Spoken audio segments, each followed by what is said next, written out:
Hidup di dunia itu sesak, buat introvert. Halo semuanya, saya Farel Rian Danendra dan di perbincangan singkat kita kali ini akan mengajak kalian untuk berdiskusi nih tentang what introvert supposed to do in a world that can't stop talking.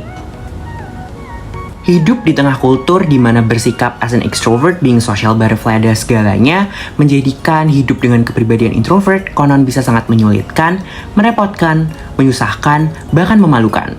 Terlebih lagi nih, banyak orang jika dia tergolong extrovert, they will generally take it as a compliment. Mereka akan selalu mengglorifikasi extrovert seperti just look at my guy, I'm a 100% extrovert, jadi nggak ada yang perlu dikhawatirkan. I have 0% introvert inside me, jadi I'm a friendly guy.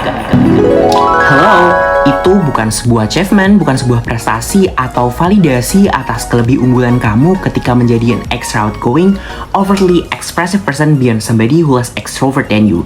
Jadi jangan pernah sekalipun berpikir bahwa di dunia ini cuman kamu satu-satunya live and soul of the party. Introvert juga bukan aib yang harus ditutupi. Ya, karena memang bukan seperti itu mekanisme kerja dari konsep human traits and personality dalam teori kepribadian manusia yang diperkenalkan oleh psikiater Carl Jung.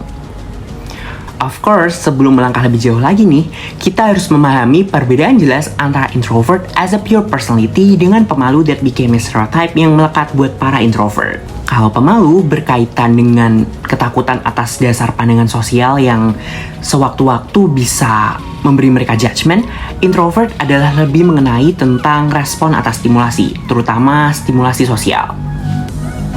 Maka dari itu, stimulasi bagi introvert adalah ketika mereka menjadikan lingkungan yang sepi dan tenang sebagai favorit mereka.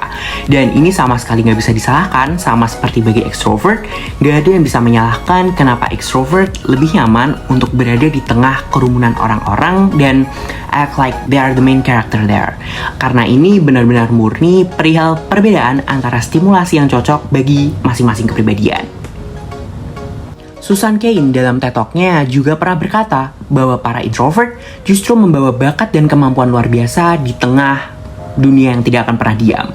Hidup di pergaulan yang tenseful mendorong the power of introvert datang dari bagaimana para introvert dapat dengan tenang menempatkan diri di zona yang cocok untuk mereka. Karena ya mereka telah terlebih dahulu untuk memprioritaskan fokus untuk kenyamanan diri mereka sendiri. Everyone always tells introvert to speak up and talk more, but no one ever tells extrovert to shut up and listen more. Ya, in fact, dunia memang tidak akan pernah berjalan sesuai dengan apa yang kita harapkan. Introvert juga hidup di banyak environment yang hanya didesain untuk menstimulasi extrovert, seperti kelas yang lebih banyak mengandalkan kerja kelompok, desain open plan office yang semakin populer di kantor masa kini, dan yang paling menjadi masalah dari waktu ke waktu adalah ketika seorang introvert cenderung diremehkan, dilewatkan, bahkan disingkirkan dari posisi pemimpin. And it's really not fine because introvert are not party poopers.